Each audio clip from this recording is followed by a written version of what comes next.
The holographic star charts flickered and died as Professor Zektar's tentacles coiled around the projection controls. Advanced stellar navigation had ended for the day, and the mixed species classroom erupted in its usual post-lecture chatter. Jake Morrison gathered his data tablets, listening to the familiar symphony of clicks, chirps, and translated voices that filled the Galactic Naval Academy's corridors. Anyone else thinking about those post-grad assignments? Vex-High asked, her crystalline features catching the artificial light. The Catherian's voice carried its characteristic harmonic undertones that made even casual conversation sound like music. "Core World Patrol for me," announced Thoric, the massive Draknori's scales rippling with pride. "My family has connections with the Centauri Defense Fleet. Steady work, good pay, and you get to see the civilized systems." Zara, a sleek Veltari whose silver skin seemed to shift like liquid mercury, flicked her elongated ears dismissively. "Diplomatic escort duty. Much more refined than playing soldier in the outer systems. Plus, the benefits are exceptional." Jake continued packing his belongings, half listening to the familiar chorus of ambitions. Most of his classmates came from established galactic family species that had been part of the Confederation for centuries. Their career paths were as predictable as orbital mechanics, safe, prestigious, and profitable. "What about you, Morrison?" Clichter buzzed through his translator, compound eyes focusing on Jake with insectoid precision. "Where's the newest member of our little galactic family hoping to serve?" The question hung in the air like a gravitational anomaly. Jake looked up from his tablets, meeting the curious gazes of his classmates. He'd been dreading this moment for weeks, knowing it would eventually come. The casual inquiry that would reveal everything he'd been hiding. "Avoid breach," he said simply, his voice carrying across the sudden hush that had fallen over the room. The silence was immediate and absolute. Conversations died mid-sentence. Even the ambient hum of the Academy's life support systems seemed to pause. 23 pairs of alien eyes, some compound, some multifaceted, others burning with bioluminescent intensity, fixed on him with expressions ranging from shock to horror. Vex-High's crystalline form actually chimed as she shifted, the sound like wind chimes in a gentle breeze. "You ... You can't be serious." "Nobody volunteers for the breach," whispered Sorrel, a meridian whose usually vibrant purple skin had drained to a sickly lavender. "It's where they send the desperate, the disgraced, or the dead." Jake shouldered his pack, the weight of his classmates. Stares heavier than the equipment he carried. "Someone has to go, but why you?" Thorac's question rumbled like distant thunder. "Humans are... Well, no offense, but you're not exactly known for your stellar record in dangerous situations. Your species has been in space for what, 2 centuries? Most of us have been traveling between stars since before your world discovered fire." The word stung, but Jake had heard variations of this dismissal for 3 years. Humanity was the Galactic community's newest member, viewed with the same patronizing affection one might show a child playing with adult tools. They were tolerated, occasionally useful, but never truly respected. "Maybe that's exactly why," Jake replied, heading for the door.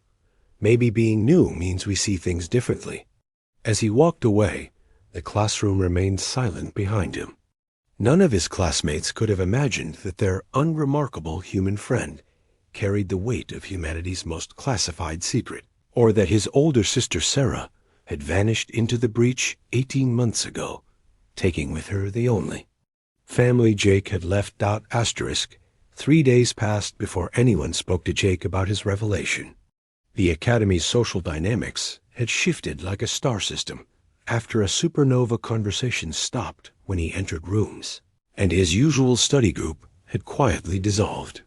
Even the instructors seemed to regard him with a mixture of curiosity and concern. It was Vex-High who finally approached him in the Academy's observation deck, where students often came to watch the stars wheel overhead through the massive transparent aluminum dome. Her crystalline form caught and refracted the distant light of the Centauri system, creating rainbow patterns on the deck plating. "I've been researching the void breach," she said without preamble, her harmonic voice subdued. "Do you know what they call it in the old Cytherian texts?" Jake looked up from his quantum mechanics homework. "I'm guessing it's not that nice vacation spot. The wound that bleeds light," she translated, settling beside him with a sound like wind chimes. "According to our historians, it appeared roughly 3,000 years ago. A section of space where the fundamental constants of reality become ... negotiable. That's one way to put it." Jake's voice carried a weight that made Vex High's crystalline structure resonate with concern. "The survival rate for expeditions into the breach is less than 15%, she continued. "Most ships that enter are never seen again. The few that return ... their crews are usually dead, insane, or both.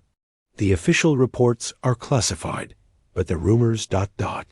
She shuddered, her form flickering like a candle in a breeze. Why would anyone choose to go there? Jake was quiet for a long moment, watching a maintenance drone drift past the observation dome. "Have you ever lost someone, Vex High? Someone important?" "My clutch sister died in the Meridian conflict," she replied softly. "But that was war." "That was ... understandable. The breach isn't war, it's suicide. My sister Sarah graduated from the academy 2 years ago," Jake said, his voice barely above a whisper. "Top of her class in xenobiology and quantum engineering. She was brilliant, Vex High, brilliant and careful and alive." He paused, the words catching in his throat. "She volunteered for the breach expedition 18 months ago. They told me she died when their ship suffered a catastrophic hull breach." Vex High's form went completely still. "But you don't believe them. I know my sister. She wouldn't have made a mistake that cost her crew their lives. And the official report ... that's too clean, too neat. Like someone wrote it to close a file rather than explain what really happened." "So you're going to the breach to find her?" Jake shook his head. "I'm going to the breach because I have to. Because ... He struggled with the words, knowing that revealing too much would violate security protocols he'd sworn to uphold. "Because some jobs can only be done by humans." Before Vex High could respond, the observation deck's lights dimmed to their evening cycle. Other students began to drift away, but she remained, her crystalline form pulsing with thought. "There are stories," she said finally. "Old stories that the professors don't teach. About species that went extinct trying to explore the breach. About ships that returned with crews that weren't quite right. About things that came back from the breach that weren't the same people who went in." "What kind of stories?" "The kind that make you wonder if the breach isn't just a place where reality breaks down," she whispered, "but a place where something else bleeds through. Something that doesn't belong in our universe." Jake felt a chill that had nothing to do with the observation deck's temperature controls. "What are you saying?" "I'm saying that maybe the 15% survival rate isn't because the breach is dangerous," Vex High replied, her voice barely audible. "Maybe it's because the breach is alive. And it's hungry." Asterisk, the message arrived during Jake's xenobiology seminar, delivered by a sleek Academy courier drone that materialized beside his desk with mechanical precision. Professor Yithrak, whose flower-like sensory organs tracked the drone's approach, simply nodded and continued her lecture on symbiotic relationships in extreme environments. Jake palmed the message tablet, recognizing the security encryption markers immediately. His hands remained steady as he continued taking notes, but his heart hammered against his ribs. Only 3 people at the Academy had the clearance to send him classified communications, and 2 of them were off-world. Message was brief. "Conference room Omega 7. immediately following current class period. Come alone. Commander Reeves. When the seminar ended, Jake gathered his materials slowly, watching his classmates file out in their usual clusters. Vex High lingered, her crystalline form pulsing with concern. "Everything all right?" she asked, her harmonic voice pitched low. "Fine," Jake replied, the lie sitting heavy on his tongue. "Just administrative stuff." Commander Reeves was waiting in Conference Room Omega-7, a secure briefing chamber deep within the Academy's restricted section. The middle-aged woman's cybernetic eye whirred softly as it focused on Jake, scanning him with sensors that could detect everything from elevated stress hormones to concealed weapons. Asterisk. "Close the door, Cadet Morrison," she said, her voice carrying the weight of absolute authority. "And activate privacy mode." Jake complied, watching as the room's walls shimmered and went opaque. The electromagnetic shielding hummed to life, ensuring that no surveillance equipment, no matter how sophisticated, could penetrate their conversation. "You've been talking," Commander Reeves said without preamble, "about the breach, about your assignment." "I mentioned my assignment preference to classmates," Jake replied carefully. "Is that a violation of protocol?" "That depends on what else you mentioned." Her cybernetic eye whirred again, analyzing his micro-expressions. "Your Cytherian friend has been accessing restricted databases, searching for information about breach expeditions, survival rates, and historical records. That kind of curiosity can be dangerous." Jake felt his stomach drop. "Vex High doesn't know anything classified. I've been careful." "Have you?" Commander Reeves stood, moving to the room's holographic display. With a gesture, she activated a three-dimensional map of local space. At its edge, marked in pulsing red, was an irregular zone that seemed to bend light around its borders. "Tell me, Cadet Morrison, what do you know about Project Lazarus?" The name hit Jake like a physical blow. I don't know anything about any Project Lazarus. Your sister did." The commander's words were quiet, but they carried the force of a sledgehammer. "Sarah Morrison was one of our most promising researchers. Her work on human neurological adaptation to quantum flux environments was groundbreaking. She understood, better than anyone, why humans are uniquely suited for breach exploration." "What are you talking about?" Commander Reeves manipulated the display, zooming in on the breach. The image showed a region of space where stars seemed to flicker in and out of existence, where the very fabric of reality appeared to ripple like water. "The breach isn't just a dangerous region of space, Cadet Morrison. It's a wound in the universe itself, a place where the barriers between dimensions have been damaged, possibly deliberately. Most species that enter experience immediate psychological breakdown. Their minds simply cannot process the reality distortions. But humans can? Humans can. Your species' relatively recent evolution, combined with certain unique neurological structures, provides a natural resistance to the breach's effects. Not immunity. No one is immune, but resistance. Enough to function, to explore, to potentially find answers." Jake sank into a chair, the weight of the revelation crushing down on him. "You're saying we're expendable." "I'm saying you're invaluable," Commander Reeves corrected. "And that's exactly why Project Lazarus exists. To understand the breach, to find a way to close it, and to discover what happened to the civilizations that tried to explore it before us. The civilizations that went extinct. The civilizations that vanished," she corrected. "There's a difference. Extinction leaves evidence bones, ruins, artifacts. The species that tried to explore the breach simply stopped existing, as if they'd never been there at all." Jake stared at the holographic display, watching the breach pulse with malevolent life. "And you think Sarah found something?" "I think Sarah found something that found her first," Commander Reeves replied. "And I think that's why you're really going to the breach, isn't it?" Not just to find your sister, but to finish what she started. The silence stretched between them like a gulf of empty space. Finally, Jake spoke, his voice barely a whisper. What? If I'm not strong enough? What if I end up like the others? Then humanity will send another volunteer, Commander Reeves said. And another, until we either solve this mystery or join the ranks of the vanished.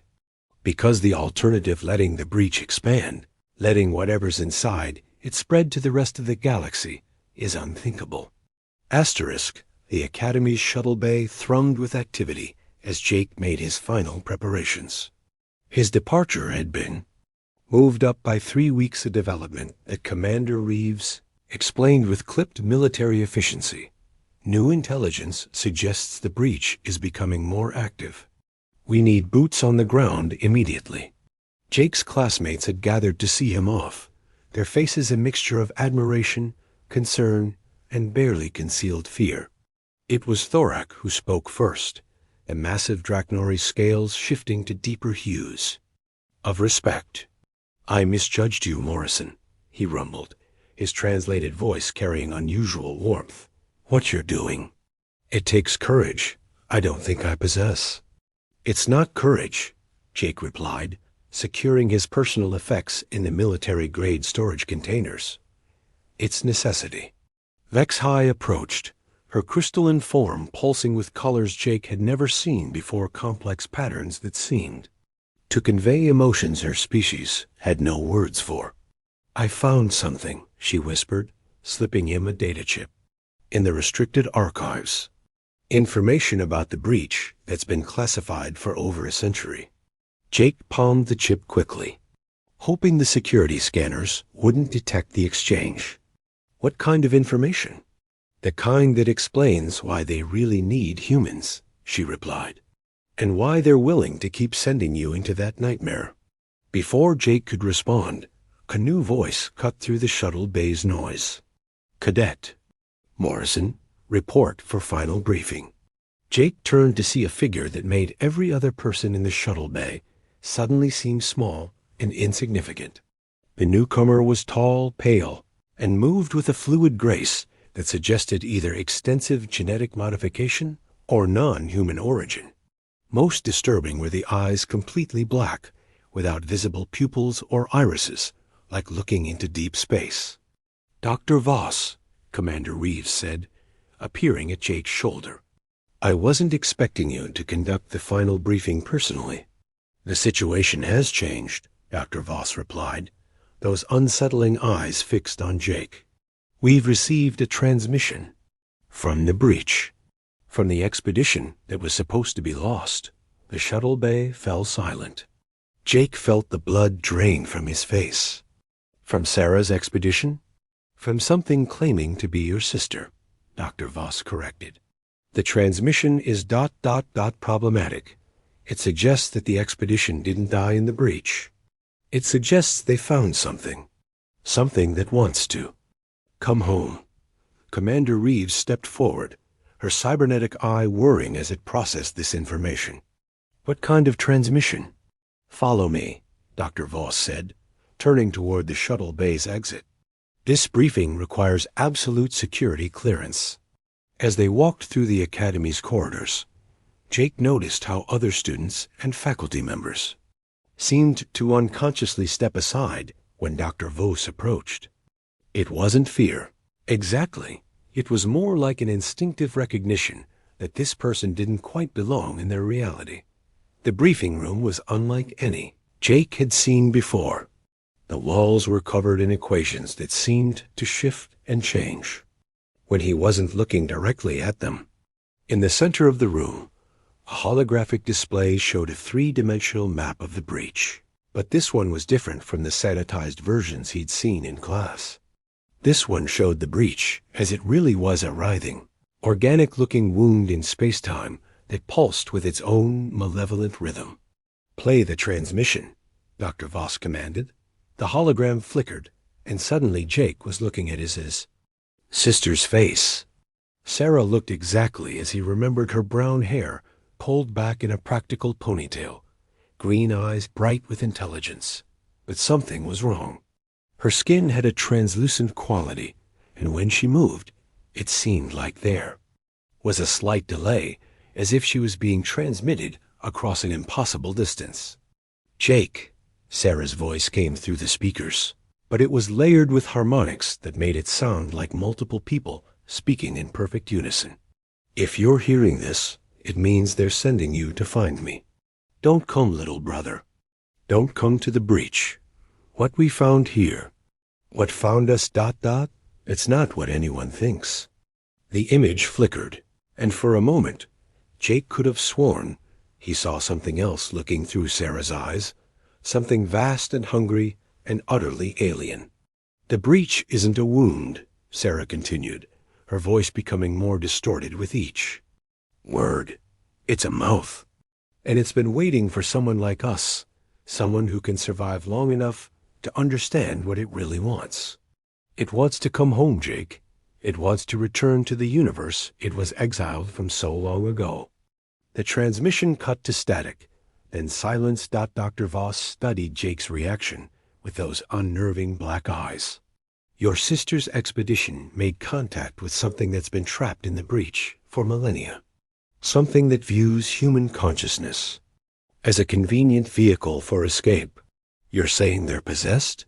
Jake asked, his voice hoarse. "I'm saying they're transformed," Dr. Voss replied. "And now we need to know if that transformation is reversible, or if your sister and her crew have become something else entirely. Something that needs to be stopped before it finds a way back to our reality." Jake stared at the empty holographic display, feeling the weight of impossible choices settling on his shoulders. "And if I refuse to go, then we'll send someone else," Commander Reeves said quietly. "Someone who doesn't know your sister. Someone who might not recognize the difference between saving her and stopping her." The shuttle bay's departure alarm began to sound, echoing through the Academy's corridors like a funeral dirge.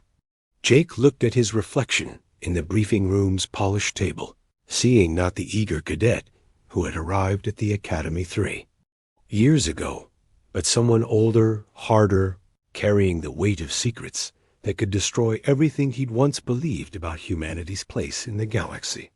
"I'll go," he said finally, "but I want full disclosure about what I'm walking into."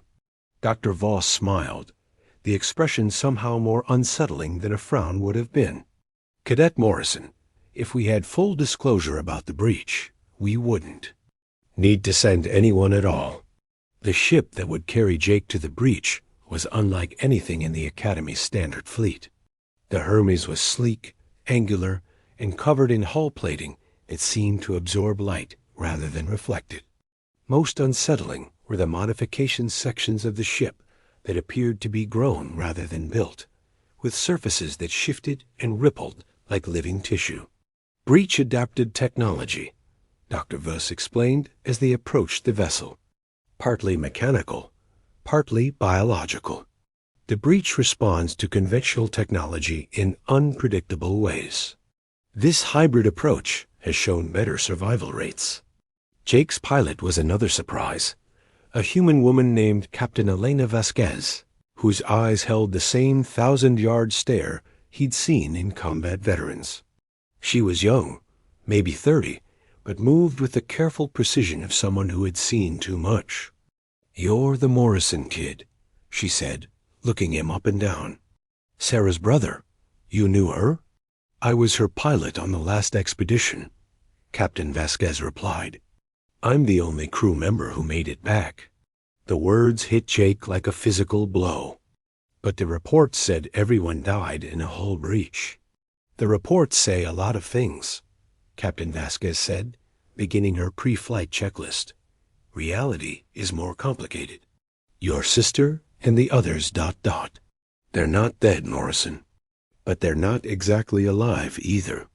At least not in any way that matters to the universe we come from." As the Hermes launched from the Academy's docking bay, Jake watched the familiar stars wheel past the viewports. Soon they would transition to faster-than-light travel, crossing the galaxy toward a region of space that existed at the very edge of human exploration. "Tell me about the breach," Jake said as they settled into their journey. Captain Vasquez was quiet for a long moment. "Imagine reality is like a sheet of paper," she said finally. "The breach is where someone took a knife and cut a hole in that paper. But instead of revealing what's on the other side, the hole shows you what exists between the sheets in the spaces that aren't supposed to exist. And that's where Sarah is? That's where something wearing Sarah's face is waiting for." "U.S.," she corrected. "The question is whether enough of your sister remains to be saved, or if we're walking into a trap set by something that's been patient enough to wait for exactly the right bait." The transition to FTL was smoother than Jake expected, but as they approached the breach, he began to understand why Captain Vasquez looked like she'd seen the end of the world. The normal star patterns became distorted, stretched into impossible configurations. Colors that had no names bled across the viewports, and Jake could swear he heard whispers coming from the ship's hull. "We're entering the outer boundary now," Captain Vasquez announced, her voice professionally calm, despite the fact that her hands were shaking. "Morrison, I need you to understand something.